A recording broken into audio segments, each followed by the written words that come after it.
இறையேசுவில் பிரியமான சகோதர சகோதரிகளே, நமது ஆண்டவர் இயேசு கிறிஸ்துவுடைய திருப்பெயரால் உங்களுக்கும் உங்கள் குடும்பத்தில் இருக்கிற அனைவருக்கும் அன்பும் சமாதானமும் மகிழ்ச்சியும் உண்டாவதாக.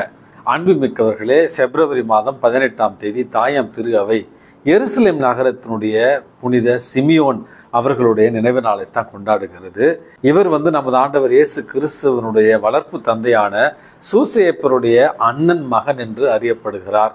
எருசலேம் நகரத்தினுடைய இரண்டாவது ஆயராகவும் சின்ன யாக்கோபுக்கு பிறகு ஆயராக தேர்ந்தெடுக்கப்பட்டவர் என்றும் அறியப்படுகிறார்.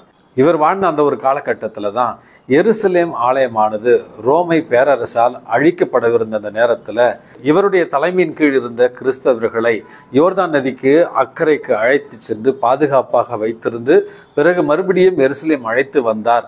இவர் ரோமை அரசர்களுடைய வேத கலாபனையின் பொழுது சிலுவையில் அறைந்து கொலை செய்யப்பட்டார் என்றும் இவருடைய வாழ்க்கையில நம்ம பார்க்கிறோம். அன்புமிக்கவர்களே, இந்த எருசலேம் நகரத்தினுடைய புனித சிமியோன் அவர்களுடைய பரிந்துரையால் நாமும் இயேசுவின் மீது கொண்ட ஒரு விசுவாசத்தில் தளர்ச்சி அடையாமல் இருக்க வேண்டிய ஒரு வரத்திற்காக இன்றைக்கு நம்ம மன்றாடி ஜெபிப்போம்.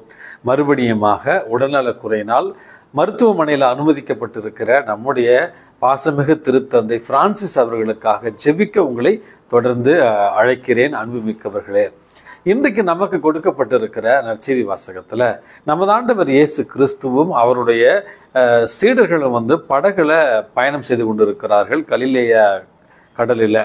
அப்பொழுது நமது ஆண்டவர் இயேசு கிறிஸ்து அவர்களுக்கு ஒரு முக்கியமான ஒரு காரியத்தை சொல்லி தருகிறார். அதாவது பரிசேயர்கள் மற்றும் ஏரோதியார்களுடைய புளிப்பு மாவை பற்றி கவனமாக இருங்கள் அப்படி என்று ஒரு அறிவுரை சொல்லுகிறார். இது என்ன அர்த்தத்தை கொடுக்கிறது என்றால், அவர்கள் தங்களுடைய தவறான உதாரணத்தாலும் தவறான வழிமுறைகளாலும் மக்களை மனமாற்றி கொண்டிருக்கிறார்கள், தவறான வழிக்கு அழைத்து சென்றிருக்கிறார்கள். அவர்களுடைய இந்த உலகத்தனமான அந்த விளம்பரமான கவர்ச்சிகரமான வாழ்க்கையும் அவர்களுடைய தப்பான போதனையும் விசுவாசத்திலிருந்து மக்களை வேறு வழிக்கு கொண்டு செல்கிறது. ஆகவே அவர்களுடைய போதனையை கண்டு நீங்கள் கவனமாக இருங்கள். அவர்களுடைய தவறான உதாரணம் உங்களுடைய விசுவாசத்தை மாற்றக்கூடும் என்கிற ஒரு முக்கியமான கருத்தை திருத்தூதர்களுக்கு அவர் சொல்லிக் கொண்டிருக்கிறார். ஆனால் இதை கண்டுகொள்ளாமல் திருத்தூதர்கள் படகுல தாங்களிடம் ஒரே ஒரு அப்பம் மட்டும் இருக்கிறது, இதை வைத்து எப்படி நம்ம மதிய உணவை உண்ணுவது அல்லது அடுத்த உணவை எப்படி நம்ம உண்ணுவது, ஒரு அப்பம் தானே இருக்கிறது என்று தங்களுக்குள்ளே பேசி கொண்டு வருகிறார்கள். இதை கண்டு மன வருத்தம் அடைந்த நமது ஆண்டவர் இயேசு கிறிஸ்து அவர்களை கண்டித்து திருத்துகிறார். 2-3 நாட்களுக்கு முன்பாகத்தானே 7 அப்பங்களையும் சில மீன் துண்டுகளை வைத்து 4000 பேருக்கு நான் உணவளித்தேன். அடுத்தது சில நாட்களுக்கு முன்பாக 5 அப்பங்களை வைத்து 5000 பேருக்கு உணவளித்தேனே.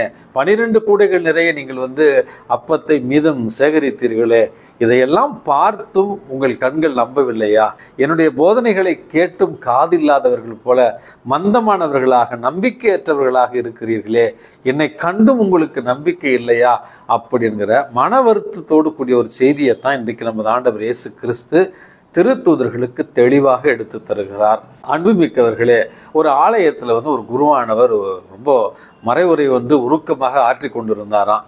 அதுல முதல் வரிசையில் இருந்த ஒரு பாட்டி மட்டும் இந்த குருவானவரை பார்த்து கண்களில் கண்ணீரோடு அந்த மறைவுரையை கேட்டார்களா. இந்த குருவானவருக்கு ரொம்ப சந்தோஷம்.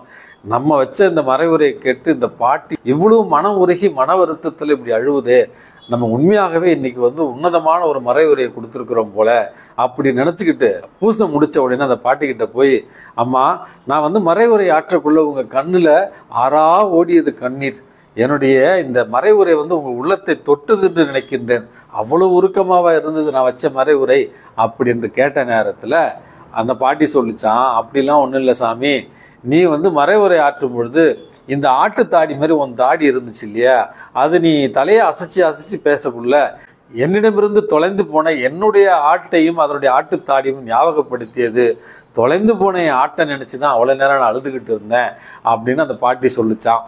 அன்புமிக்கவர்களே, நகைச்சுவைக்காக சொன்னாலும் இது ஒரு ஆழமான ஒரு கருத்தை நமக்கு சொல்லுகிறது. குருவானவர் மறை உண்மைகளையும் வாழ்க்கையில நம்ம எப்படி இறை வார்த்தையை நம்பி வாழணும்னு அவர் மறைவுரை உருக்கமாக ஆற்றினாலும் இந்த பாட்டியினுடைய எண்ணம் ஏக்கம் ஃபுல்லா தொலைஞ்சு போன ஒரு ஆட்டுக்குட்டியை பற்றி தான் அந்த உன்னதமான ஆலயத்தில் இருக்கிறது என்பதைத்தான் கதை விளக்குகிறது. இதை போலத்தான் நமது ஆண்டவர் இயேசு கிறிஸ்து இறை பராமரிப்பை நம்புங்கள், இறை பிரசன்னம் உங்களோடு இருக்கிறது. இறை வார்த்தை உங்களுக்கு நேரடியாக கொடுக்கப்படுகிறது. நீங்கள் பார்க்க கொடுத்து வைத்திருக்கிற, நீங்கள் கேட்க கொடுத்து வைத்திருக்கிற இந்த இறை அனுபவம் எவ்வளவு உன்னதமானது அப்படி என்று திருத்தூதர்களிடத்துல பேசி கொண்டிருக்கிற நேரத்துல அவர்களுடைய கவலை எல்லாம் அடுத்த வேளை உணவுக்கு என்ன பண்ணுவது, இந்த ஒரு அப்பத்தை வைத்து எப்படி எல்லாரும் சாப்பிடுறது அப்படிங்கிற இந்த உலகத்தலமான ஒரு கவலை தான். அன்புமிக்கவர்களே, உங்களுக்கும் எனக்கும் கூட சில நேரங்களில் இறை பராமரிப்பின் மீது நம்பிக்கை இல்லாமல் அன்றாட வாழ்க்கை எப்படி நடத்துறது, எங்கிருந்து நமக்கு காசு வரும், எப்படி நம்ம இந்த கடனை அடைப்போம், அல்லது எப்படி இந்த ஒரு பிரச்சனையை சமாளிக்கிறது என்று விசுவாசம் இல்லாதவர்கள் போல நம்முடைய வாழ்க்கை கூட மந்தமான ஒரு வாழ்க்கையாக இருக்கக்கூடும். அப்படிப்பட்டவர்களுக்குத்தான் இறை பராமரிப்பின் மீது நம்பிக்கை கொள்ளுங்கள். உலகத்தனமான அழிந்து போகிற இந்த உலக காரியங்களுக்காக வருந்தாதீர்கள். நிச்சயமாக விண்ணக தந்தை உங்களை வழி நடத்துவார், கரம் பிடிப்பார், உங்களை ஆசீர்வதிப்பார், உங்களை தொட்டு குணப்படுத்துவார், உங்கள் துன்பங்களை எல்லாம் அவர் போக்குவதற்கான வழிமுறைகளை கற்று தருவார். ஆகவே இறை பராமரிப்பில் நம்பிக்கை கொள்ளுங்க என்கிற அழகான செய்தியைத்தான் இந்த வாசகம் நமக்கு உணர்த்துகிறது. ஆகவே மனிதரில் நம்பிக்கை வைப்பதை விடுத்துவிட்டு இறை பராமரிப்பில் நம்பிக்கை வைத்து வாழ்வோம். இறை ஆசிரை ஒவ்வொரு நாளும் பெற்றுக்கொள்வோம். எல்லாம் வல்ல இறைவன் தந்தை, மகன், தூய ஆவி உங்களையும் உங்கள் குடும்பத்தில் இருக்கிற அனைவரையும் நிறைவாக ஆசீர்வதித்து பாதுகாத்து வழி நடத்துவாராக. ஆமென்.